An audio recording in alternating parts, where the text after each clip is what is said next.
안녕하세요. 영화나의 책라디오에 오신 여러분 반갑습니다. 저는 영화나입니다. 매일 숨을 쉬고 사는 것만큼이나 사람에게 있어서 대화는 참 일상적인 건데요.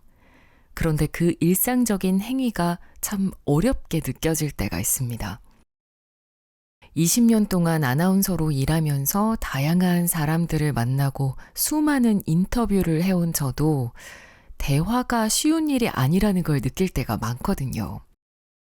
그래서 오죽하면 대화법에 대해서 성인이 되고 나서 다시 배우려는 분들도 있고 또 대화법과 관련된 책들도 정말 시중에 많잖아요. 저도 예전에 이 대화법과 관련된 좋은 책을 한번 소개해 드린 적이 있었죠.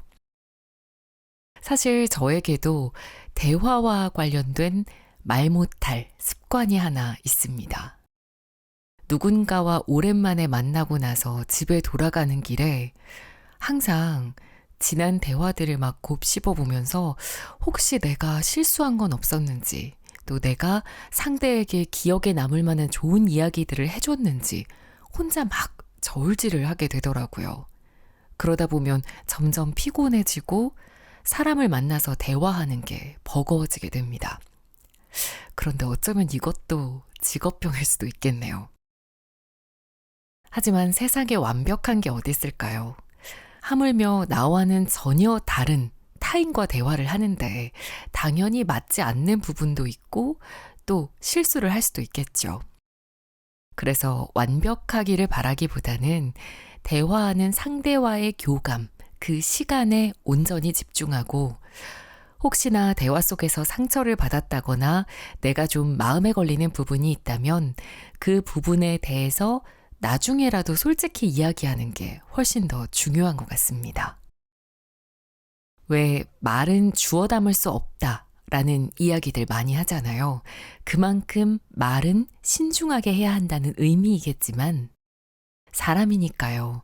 신중하지 못했다는 생각이 든다면 주워 담으려는 최소한의 노력, 신중하지 못했던 부분, 실수했던 부분에 대해서 인정하고 사과하면서 그 사람과 교감하는 것이 대화에서 가장 필요하고 중요한 부분이 아닌가 하는 생각이 듭니다. 이제 막 봄이 움트기 시작하는 3월입니다. 3월에 소개해드리는 첫 번째 책이자 영화나의 책라디오에서 소개하는 47번째 책, 오늘의 책은 낱말의 장면들입니다. 사실 이 책은 제가 개인적으로 정말 좋아하고 아끼는 책이거든요. 그래서 언제 소개를 해드릴까 시기를 고민하고 있었어요. 그런데 이 3월의 첫 책으로 봄을 맞이하는 책으로 딱이겠다는 생각이 들어서 드디어 꺼내왔습니다. 저자는 대학에서 국어국문학을, 대학원에서 국어학과 한국어 교육학, 한국학을 전공하고 외국 학생들에게 한국어를 가르쳤습니다.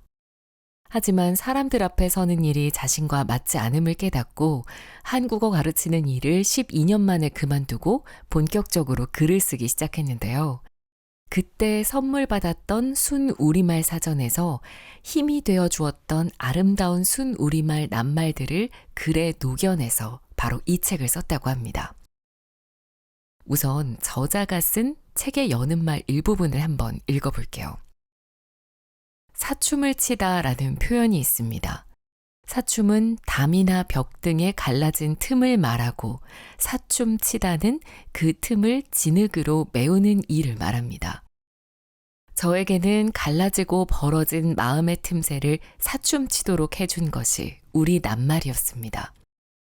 많은 이가 이미 같은 생각을 지나왔다는 것, 그렇게 그저 살아갔다는 사실이 작은 힘이 됩니다. 낱말은 그 말을 만들어내고 사용한 사람들이 했던 생각의 흔적이니까요. 그래서 저는 낱말 자체에 치유의 힘이 있다고 믿습니다. 이 책은 저자가 쓴 여는 말 그대로 순 우리말 낱말이 주는 위안과 용기의 순간들이 담겨 있습니다. 단순히 우리에게 익숙지 않았던 순우리말을 소개하는 책이 아니라 저자가 직접 보고 듣고 느꼈던 일상의 순간 속에 낱말을 자연스레 녹여 글로 표현해냄으로써 익숙했던 것들을 좀 더 새롭게 보이게 하고 또 감정을 더 풍부하게 이끌어내게 만들어주는 책이라고 할 수 있을 것 같습니다. 저도 이 책을 낭독하면서 에세이지만 다양하고 아름다운 순우리말이 녹아든 문장들 덕분에 마치 시를 낭송하는 듯한 느낌을 받았거든요. 자, 그럼 지금부터 여러분도 저와 함께 책 읽어보실까요? 가을은 모든 날 모든 시간이 가을답다. 쌀랑한 아침바람도 추적추적이라는 말이 어울리는 성긴 비도 어느새 이렇게 낮이 짧아졌나 당황케 하는 저물녘과 기분이 산뜻한 건지 쓸쓸한 건지 헷갈리게 하는 저녁 공기도 마치 잊을까봐 걱정하는 것처럼 쉼없이 일러준다. 너는 39의 가을날을 지나고 있다고, 착실히 늙고 있다고. 철지나 쓸모없어진 물건을 가을 부채라 한다. 여름 내 손에 붙어있던 부채는 더 이상 덥지 않은 날씨에 언제 그랬냐는 듯 잊힌다. 전성기가 지난 사람의 신세. 겨울 부채라 하지 않고 가을 부채라고 하는 건 한 발 늦었다는 느낌을 주기 때문이다. 늘 뒤돌아보며 한 발 늦었다는 아쉬움 속에 사는 게 인생이란 걸 생각하면 가을과 부채의 만남이 두 낱말 이상의 무게로 다가온다. 몇 년 전까지도 더 늦기 전에 라고 되뇌며 살았다. 눈앞에 보이는 것들을 누리지 않으면 기회가 다 사라져버릴 것 같았다. 그래서 진짜 하고 싶은 일보다 지금 해야 할 것 같은 일을 했다. 마음을 다스리는 것만으로 벅차던 10분의 출근길에 0단어를 외웠다. 빠듯한 강의 준비 틈틈이 토익과 한국사와 한자 능력 시험을 준비했다. 이미 오랫동안 한국어를 가르쳐 왔으면서도 밀려나기 전에 경쟁력을 높여야 한다고 생각했다. 배우는 건 좋은 일이지만 내 활동 과잉의 핵심에 있는 것은 조바심이었다. 미래의 눈으로 현재의 나를 검열하며 사는 동안 완전히 마음을 놓아본 일이 없다. 어려서부터 따라다니던 우울감이 걷잡을 수 없게 된 건 20대 후반이었다.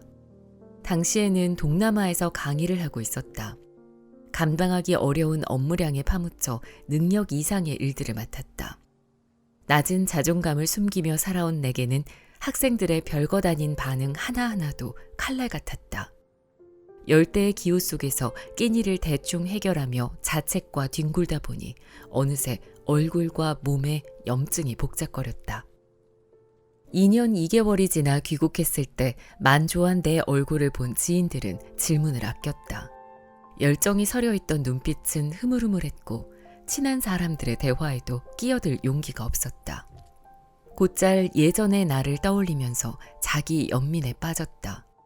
건강과 좋은 피부를 잃어버린 것보다 좋아하던 내 모습을 잃어버린 게 더 아쉬웠다. 대학 시절에는 좋아하고 잘할 수 있는 일만 골라 하니 모든 노력 이상의 결과를 낼 수 있을 것 같았다. 그런데 한 발 밖으로 내디디니 몇 배를 노력해도 남들 같은 성과를 낼 수 없는 분야가 많았고 생각에 거품이 끼어있던 만큼 현실이 가혹하게 느껴졌다. 늘 과거를 그리워하는 나는 살아갈 날이 얼마 남지 않은 사람 같았다. 마음이 늙어 있었다. 사실은 전성기가 지난 게 아니었다. 내가 제어할 수 없는 상황과 사람들을 만나는 게 사회의 속성이었고 잘 맞지 않는 직종에 있으면서 자신감을 잃은 것뿐이었다. 맞지 않는 환경에 있다면 그걸 근거로 내게 맞는 길을 다시 찾으면 되는데 그때는 모든 걸 망쳐버린 것만 같았다. 번뇌라는 나무에 정성스레 물을 주면서 주렁주렁 열리는 겁과 미련, 후회를 보고 생각했다. 이런 게 왜 생기는 거지? 하지만 이렇게도 표현해보고 싶다. 모든 순간을 화양연화처럼 느꼈다.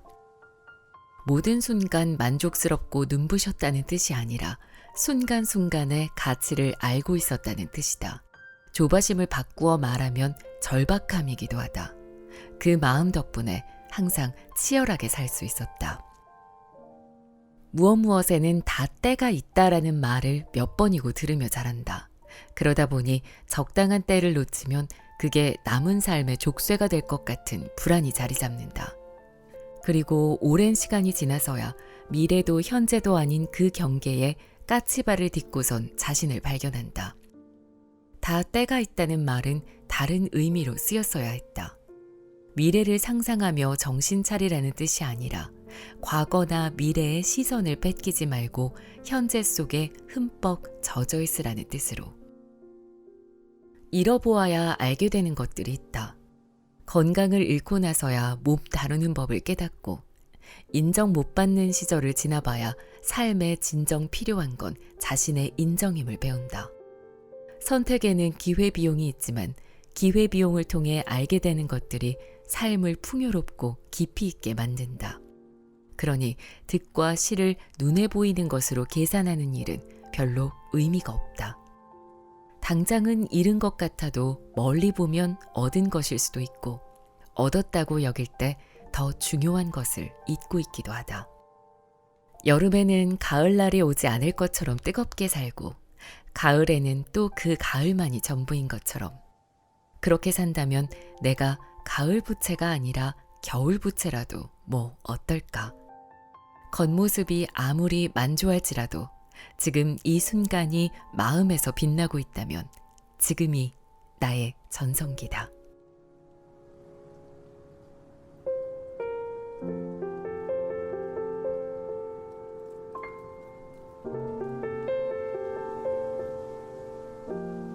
마음이 여리다는 말을 자주 들었다. 맞는 말이었다. 나는 작은 일에도 일희일비, 아니 일비일비했다. 스스로도 약한 사람이구나 생각했다. 강한 사람들은 이런 모습을 보이지 않을 테니까. 시간이 흐르며 의문이 생겼다. 강함과 약함을 가르는 기준은 뭘까? 잘 알던 사람 중에 자신감 넘치고 긍정적인 사람이 있었다. 평소에 그런 사람들을 나와는 다른 세계의 사람처럼 느끼곤 했는데, 특히나 그는 나 따위가 결코 이룰 수 없는 어떤 경지에 있는 듯 했다. 그런데 어느 날 그가 스트레스에 직면하는 게 힘들다고 고백했다. 나는 부정적인 생각을 하고 있는 게 정신적으로 벅차. 그래서 얼른 다른 생각으로 바꾸는 거야. 그 사람의 긍정성과 자기 확신은 그런 원리였다. 그때 생각했다. 부정적인 면에 초점을 맞출 수 있다는 건 부정적 요소에 직면할 힘을 그만큼 많이 가졌다는 뜻도 되지 않을까. 걱정스럽고 부족하게 느껴지는 부분을 파고들어 자신과 상황을 개선하려는 의지가 그만큼 강한 게 아닐까. 사소한 일에 두루 마음 쓰는 사람은 에너지가 풍부한 사람이다. 자신만의 기준을 여럿 가지고서 지키려 노력할 여유가 있는 거니까. 그리고 그런 여유 속에는 타인의 입장에 들어가 보는 상상력도 포함된다. 알심이라는 낱말 속에 엮인 두 가지 뜻은 마치 이런 얘기를 전하는 것 같다. 약해져 보았기 때문에 마음속에 타인을 품을 수 있는 단단함을 갖게 된다. 측은지심은 비슷한 아픔을 겪어낸 입장에서 갖는 연대감이니까. 민감한 당신에게는 나약함이 아닌 알심이 있는지도 모른다. 단지 지금 당장은 자신의 강인함을 발견하고 받아들일 수 없는 상태인지도. 작은 일에 신경을 기울이는 섬세함이 독이 될 때가 많긴 하다. 원할 때 원하는 만큼 둔감해질 수 있다면 얼마나 좋을까. 그렇지만 중요한 건 이런 사람들에게는 그만큼 자원이 풍부하다는 사실이다. 자원을 쓰는 방향이 적절한지 확인하는 습관을 들인다면, 그리고 사용하는 에너지가 과하지 않도록 양을 조절할 줄 안다면, 섬세함이 걸림돌이 아닌 반짝이는 재능으로 나타나는 순간도 늘 수 있다. 예전 직장의 사수는 내가 생각이 너무 많고 속을 풀지 못해 몸이 아픈 거라고 말했다. 그것도 맞는 말이지만 한편으로 분명한 건 내가 생각이 너무 많은 사람이기에 사수가 칭찬하던 통찰력을 가질 수 있었다는 것이다. 이제는 내 약함을 걱정하는 시선을 마주할 때 이렇게 말해보기도 한다. 꼭 그렇지만도 않아요. 씩씩하고 믿음직하게 봐주시면 감사하겠습니다. 더는 당차고 세 보이는 사람들을 무조건 동경하지 않는다. 쉽게 타인을 강자, 나를 약자의 자리에 놓지 않는다. 내가 가진 단단함의 근거들을 더 찾아본다. 살아오면서 많이 은결들었다. 나를 아프게 하는 것들을 인정하기 싫어서 아무렇지 않은 척 스스로 속이며 마음을 묵혀뒀다. 시간이 흐르니 그게 마음의 병으로 나타났다. 하지만 비슷한 과정을 누구나 겪는다. 약해졌다가 강해지고 다시 약해지는 과정. 약함도 강함도 내 전체가 아니라 일부에 대한 평가라는 걸 깨달아가는 과정. 고 최명희 소설가가 혼불에서 쓴 아름다운 말 중 꽃심이 있다. 전라북도 방언으로 꽃처럼 기품 있는 힘이나 마음이라는 뜻이다. 은결든 시간이 오래 묵어 만들어진 알심은 단순한 알심이 아닌 꽃심. 귀하고 품격 있는 향기를 풍기는 마음이 된다.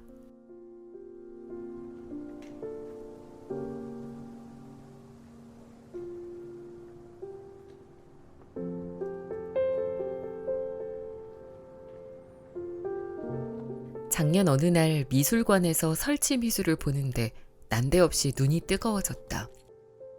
어둑하고 텅 빈 방. 바닥에 165개의 전구가 펼쳐져 있었다. 전시일이 하루 지나면 한 개의 전구가 꺼진다고 했다. 마지막 날에는 하나의 전구만 남고 다음은 완전한 어둠. 평생 죽음을 주제로 다뤄온 현대 미술가 크리스티앙 볼탕스키의 황혼이라는 작품이었다. 얼마 남지 않은 전구를 보면서 충격을 받았다. 삶의 허망함을 눈으로 확인한 기분이었다. 건강검진 후 난소암 의심 소견을 들은 적이 있다. 태어난 척 하려 했지만 진료실에서 나오자 밑에서 쑥 밀어올리듯 눈물이 났다. 진짜 이렇게 끝일 수도 있겠네. 한 번은 전셋집 화장실 천장이 성면 재질인 걸 알게 된 일도 있었다. 천장에 여러 번 나사를 풀고 박았던 터라 이런 생각이 들었다. 이게 뭐야? 혹시 내 수명이 10년으로 줄어든 거라면 화장실 등 가는 거랑 남은 인생을 맞바꾼 건가? 허무했다. 다행히 암은 아니어서 한 번의 수술로 걱정을 덜었고 비산된 성면도 실제로는 크게 영향을 미치지 않았을지 모른다. 하지만 내 삶에 몇 개의 전구가 남아있을지는 알 수 없는 노릇이다. 어떤 일이든 실제로 내게 일어날 확률이 반반이라고 할 때 내가 내일 죽을 확률도 50%다. 죽음이라는 결말은 처음부터 스포되어 있는데도 사람들은 모르는 듯 살아간다. 죽을지도 모른다는 생각이 들었을 때 나는 생각했다. 아우, 진작 정신 차릴걸. 그래서 날마다 나 자신에게 알려주려고 노력한다.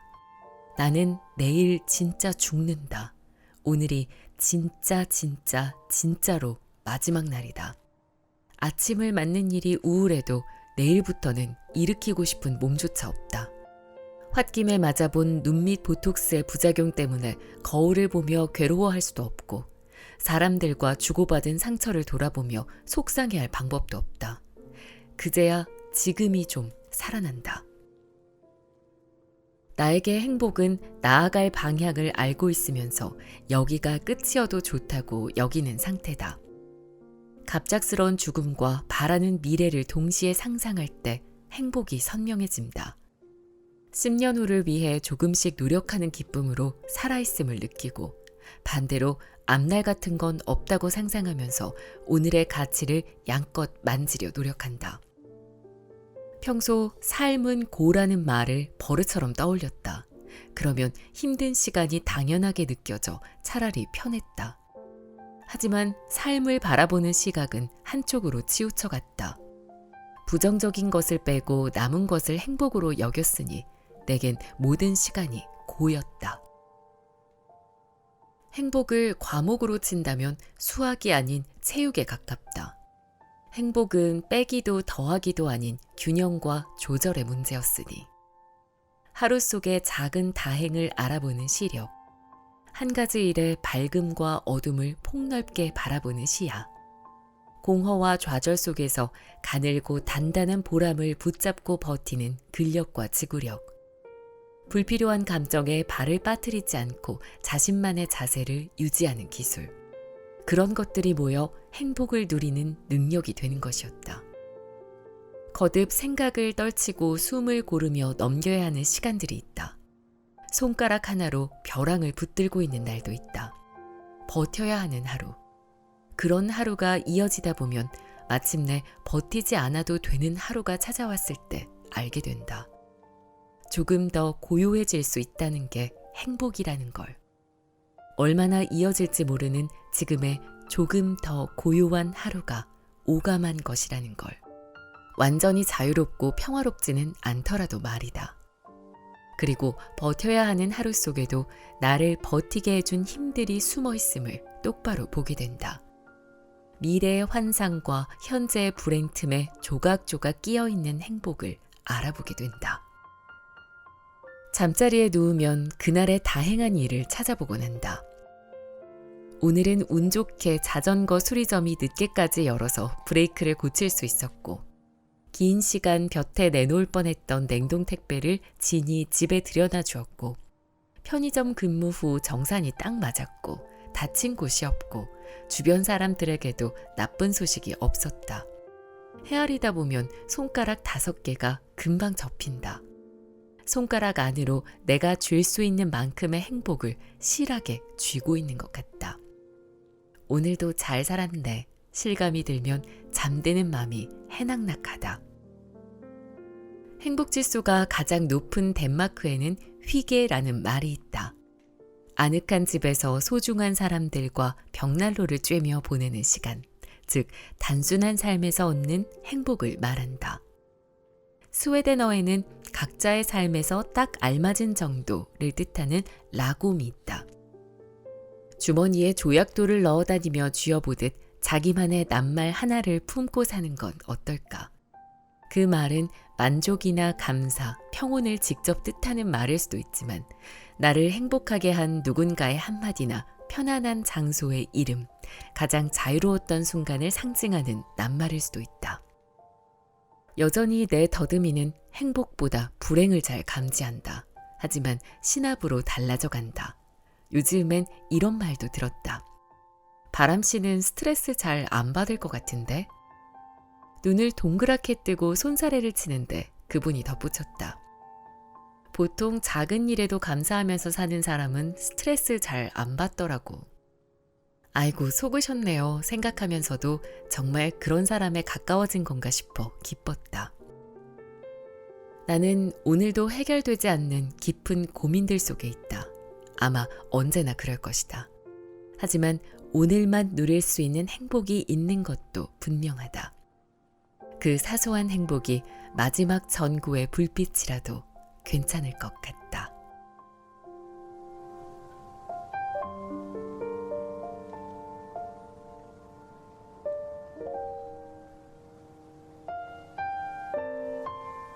진과 나는 둘 다 사람 만나는 일을 어려워하는데 우리에겐 중요한 차이점이 있다. 나는 사람 사이의 일을 깊이 고민하지만 진은 길게 생각하기보다 어떻게든 빨리 잊으려 노력한다는 것. 한 번은 사람들 틈에서 부끄러웠던 이야기를 들려주자 진이 답했다. 그런 캐릭터도 괜찮지 않나? 둔해서 말귀를 못 알아듣는 면이 친근하고 유순한 매력이 되지 않겠느냐는 뜻이었다. 그런 캐릭터도 괜찮지 않나? 마음에 착 붙는 문장이었다. 이거다. 내면의 소리를 반박해 보기에 좋은 문장 형식. 필요할 때마다 이렇게 저렇게 문장을 변주해 본다. 염세적인 내 모습이 부끄러울 때 이런 삐딱함도 매력 있지 않나? 문제가 엎친 데 덮치면 파도가 높으면 서핑이 짜릿하지 않나? 지겨운 마음 습관이 제자리인 것 같을 때 이런 사람도 세상에 필요하지 않나? 처음부터 이렇게 할 수 있었던 건 아니다. 세상을 바라보는 내 시선은 오랫동안 나 자신에게 좋지 않은 방향으로 기울어져 있었다. 사람들이 내 손짓 발짓까지 지켜보며 평가할 거라는 생각. 누구든 나를 깊이 알면 무시하게 되거나 좋아하기 어려울 거라는 옥생각에 빠져 있을 때가 많았다. 대화를 나눌 때는 상대방의 작은 표정 변화, 자세 변화 하나하나에 마음이 움찔거렸다. 기분이 안 좋아 보이면 내가 뭘 잘못했는지, 나의 어떤 점이 그 사람의 마음에 들지 않았을지부터 생각했다.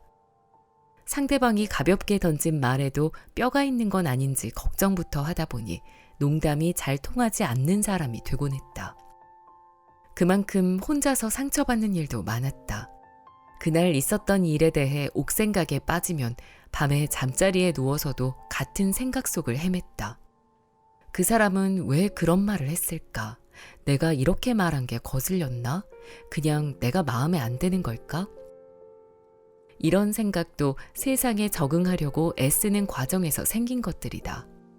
하지만 손발톱이 오가서 살을 파고들듯이 나를 보호하겠다고 만든 생각들이 도리어 나를 갉아먹으며 괴로움을 만들었다. 앉거나 설 때 발과 골반 각도를 조금씩 트는 습관 때문에 척추의 모양이 변한다고 한다. 1, 2mm의 각도 차이가 쌓이고 쌓여 큰 차이가 되는 것이다. 틀어진 척추로는 오래 걸을 수 없고 무거운 물건을 들 수도 없다. 마음의 중심도 생각 습관이 조금씩 쌓여 틀어진다. 자주 반복되는 내 옥생각들은 점차 사람과 만나는 일에 부담을 더해갔다. 도전할 수 있는 일의 범위도 그만큼 줄었다. 내가 부족한 사람이라는 자기인식에서 나온 생각들이 그 인식을 더 단단하게 만들었던 것이다. 내가 뭘 할 수 있을까? 우습게 들릴 수도 있지만 한때 나는 그런 생각에까지 이르렀다. 몇 년 동안 심리 상담을 받으면서 인지 오류를 바로잡았다. 힘든 생각이 나면 하나씩 살피면서 의심하고 반박한 뒤 나에게 도움이 되는 생각으로 바꾸어 보았다.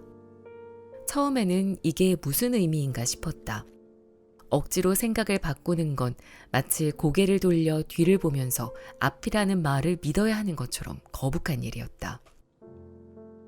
상담 횟수가 쌓이면서 내 마음의 모양이 머릿속에 지도처럼 그려졌다. 내가 일상에서 자주 쓰는 감정은 슬픔, 죄책감, 수치심이었다. 감정은 늘 제멋대로 찾아왔다. 그러나 감정이 마음속을 난장판으로 만들지 않게 막는 방법은 있었다. 마음의 문을 지나 들어온 순간 바로 얘가 누구지? 어디에서 왔지? 하고 살펴보는 것. 자세히 들여다보면 근본 없는 아이가 없었다.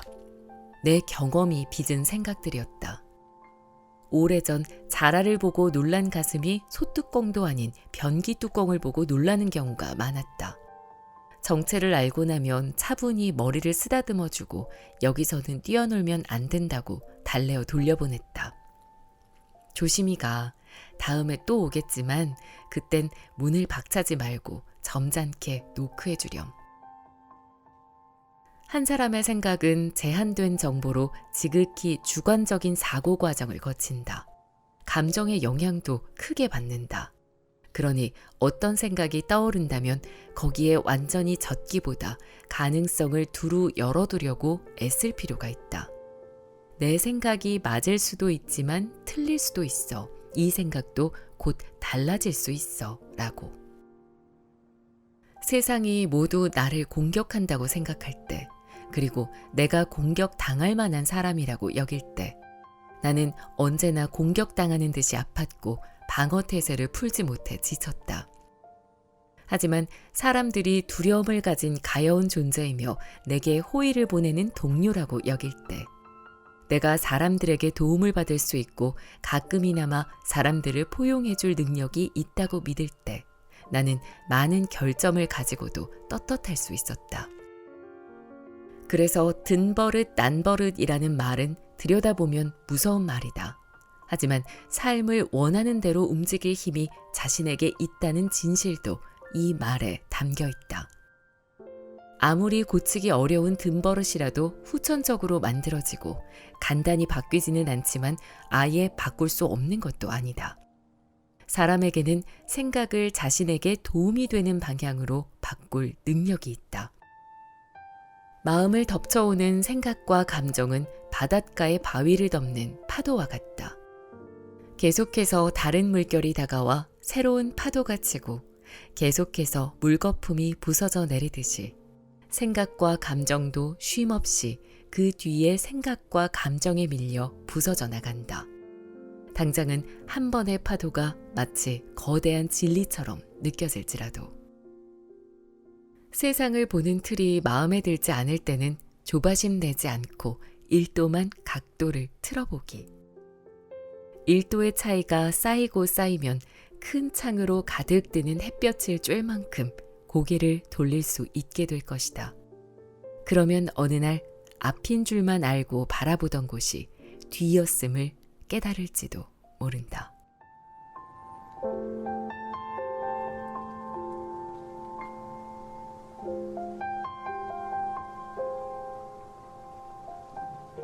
강사로 일하던 때 한동안 겸업으로 공항에서 보안 인터뷰를 했었다.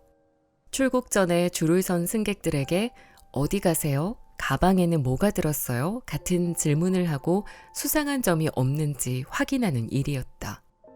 기초회화 수준의 외국어 실력이었지만 여러 나라 말로 이것저것 질문하는 게 은근히 뿌듯했다. 그러나 쉽기만 한 일은 없는 법이다. 가장 어려운 건 팀으로 일해야 한다는 점이었다. 나는 같이 일하는 사람들과 어떤 잡담을 해야 할지 몰라 고장난 태엽 장난감처럼 뚝딱거렸다. 다들 나와는 너무 다른 사람 같았다. 승객들에게 하듯 할 말이 정해져 있으면 좋으련만. 335 모이는 쉬는 시간이면 사람들 틈에 머슬머슬하게 앉아있다 슬쩍 빠져나가 혼자 시간을 보냈다. 팀 배정이 날마다 달라지니 더 가시방석이었다. 결국 서너 달 만에 일을 그만두고 대학 후배에게 넋두리를 했다. 사람들하고 있을 때 무슨 얘기를 해야 될지 모르겠어. 날씨 얘기를 해봐. 날씨 얘기라. 갑자기 세계 명작 소설에 나오는 인물들의 대화만큼 멀게 느껴졌다. 같은 날씨 아래서 만나고 있는 사람한테 굳이 날씨 얘기를 해야 하나? 한편 다들 뻔한 얘기를 하면서 뻔하게 살아가는데 나는 왜 유독 그런 것들을 뻔하게 여길까 싶기도 했다. 사실 예전에는 나름대로 너울가지가 좋은 편이라고 생각했었다. 처음 보는 사람과도 유들유들하게 대화를 나눌 수 있었고 웬만해선 적을 만들지 않았다. 그런데 마음은 달랐다. 그 순간을 넘기기 위해 아무 말이나 하며 분위기를 맞추는 일이 피곤했고 만남조차 의미 없게 느껴질 때가 많았다. 남들이 하는 대로 대화하면서 속으로는 그게 수박의 겉만 핥는 일이라고 여겼다. 진실된 것, 삶의 의미, 마음 깊은 곳에 있는 자신의 본질 같은 것들을 얘기하고 또 듣고 싶었다. 그리고 그런 대화는 거의 찾아오지 않았다.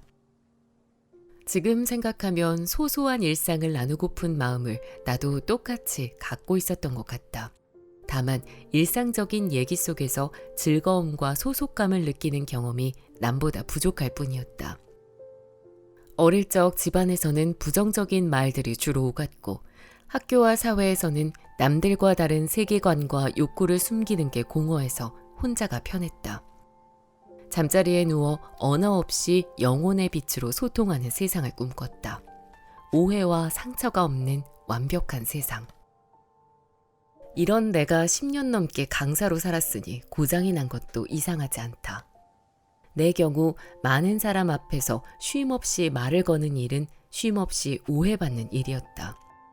경험이 쌓이면 마음이 단단해질 줄 알았는데 다른 의미로 마음이 돌처럼 굳어갔다. 점차 내가 사람 속에 섞일 수 없는 사람이라고 믿게 됐다. 일을 그만둔 후로도 몇 년간 대화가 두려웠다.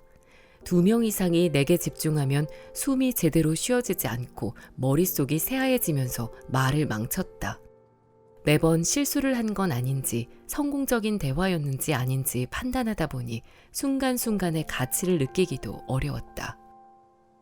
하지만 조금씩 치유될 수 있었던 건 역시 대화를 통해서였다. 글을 쓰면서 나와 비슷한 사람들을 만났다. 내가 속에만 담아둔 얘기를 들어주고 공감하는 사람들이었다. 종종 용기를 내서 대면 만남을 시도했다.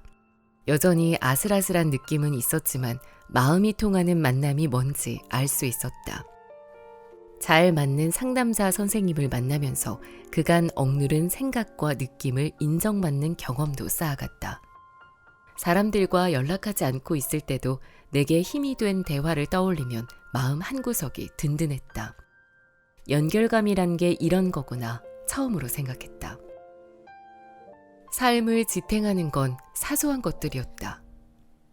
말하지 못한 것까지 읽어내려 애쓰는 눈빛, 방금 들은 말을 곱씹어 볼 때 편안한 침묵, 실없는 농담으로 같이 웃어젖힐 때 갑자기 포근해지는 공기, 어딘가 이상한 표현에도 한결같이 고개를 끄덕여주는 관대함. 하루하루가 버거울 때는 그런 것들이 순간을 붙들어 주었다. 바깥에 찬바람이 몰아치지만 너는 안전하다고, 안전하지 않은 곳을 건너갈 힘이 너에게도 있다고 말해주었다. 마음을 채워주는 대화를 경험하면서 소통하는 일에 믿음이 생기니 그제야 와닿았다. 날씨 얘기로도 마음을 나눌 수 있는 이유. 감정을 나누는 방식은 직접적이지 않아도 좋았다.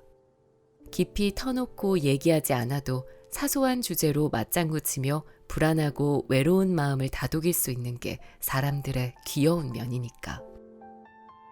상처가 많으면 상처받기 쉽고 자신을 인정하기 어려우면 오해에 민감해진다.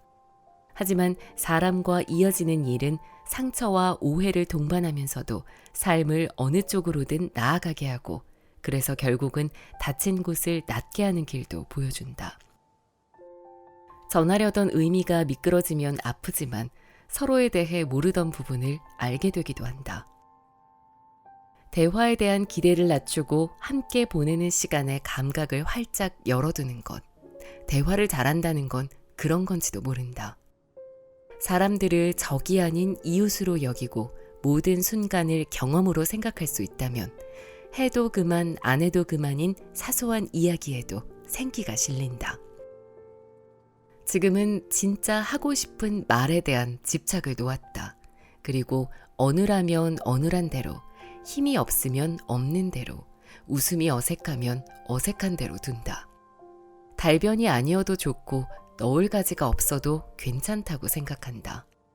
그렇게라도 참여하는 일이 상대에게는 충분히 의미 있을 수 있다.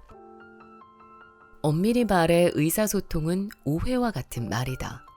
우리는 각자 다른 세계에서 온 사람들이고 타인이 전하려는 의미와 내가 받아들이는 의미가 완벽히 같을 수 없다. 내가 아닌 존재의 말은 모두 외국어인 셈이다. 다르게 이루어진 두 사람이 만나 불완전한 언어로 애써 나누고 싶은 게 있다는 것. 그 사실만으로 소통은 가치 있는 것이다.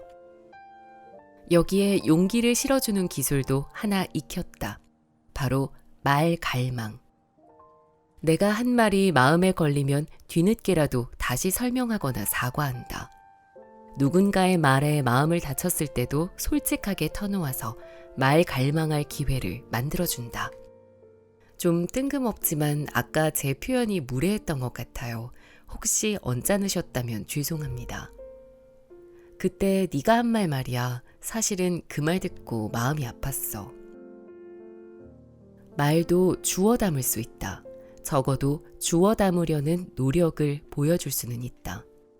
솔직하게 말을 꺼내서 마음을 다치는 경우도 있지만 관계가 단단해지는 경우가 더 많았다. 상대방과의 인연을 진중하게 대하는 마음이 전해지기 때문일 것이다. 불완전한 나의 말들을 나는 이렇게 응원한다. 오해와 상처 없는 세상을 갈망하지 말고 적극적으로 말갈망하기. 완벽한 대화를 하려 하기보다 이 순간을 느끼기. 다치고 다치게 하고 쓰다듬고 새살을 채우며 살아가기.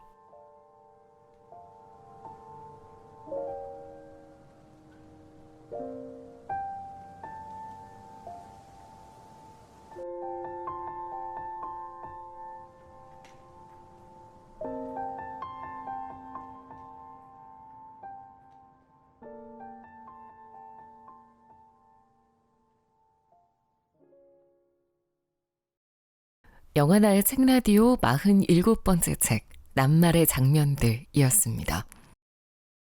저자가 글을 써내려간 주제로 정한 이 모든 순간들이 우리가 평소에 자주 생각하거나 고민해 본 주제들이라 많이 공감하면서 읽을 수 있었고요. 새롭고 다양한 순우리말 낱말들을 많이 알게 된 것도 좋았지만 저자의 문장 자체가 부드럽고 아름다운 결을 지님과 동시에 또 어딘가 모르게 강건하고 뚝심이 느껴져서 그것도 더 좋았습니다. 참 오랫동안 곁에 두면서 곱씹어 보고 싶은 문장과 단어들이 많아서 또 기억해 두고 싶은 단어들은 제 다이어리에 필사해 놓기도 했거든요. 좋은 낱말과 문장이 주는 다정함이 이렇게나 위안을 주는구나 새삼 느꼈습니다. 또 이렇게 책 중간중간에는 신혜림 사진작가의 아날로그 사진들이 수록이 돼 있어서요. 책에 풍미를 더해주는 느낌이었습니다. 끝으로 여는 글의 또 다른 한 부분을 인용해 드리면서 마무리할까 합니다. 저는 순우리말의 통달한 연구자가 아니라 글에 좋은 낱말을 쓰려고 애쓰는 작가일 뿐입니다. 하지만 순우리말은 연구의 영역이나 예스러운 문맥, 외래어와 한자어를 완벽히 걸러낸 문장에서만 쓰이는 말이 아니라 누구든지 필요한 상황에서 자유롭게 꺼내 쓰는 말이 되어야 한다고 생각합니다. 예전에 아나운서 입시 준비할 때 그리고 아나운서 신입 시절에 한창 순우리말 공부를 했었던 때가 떠올랐어요.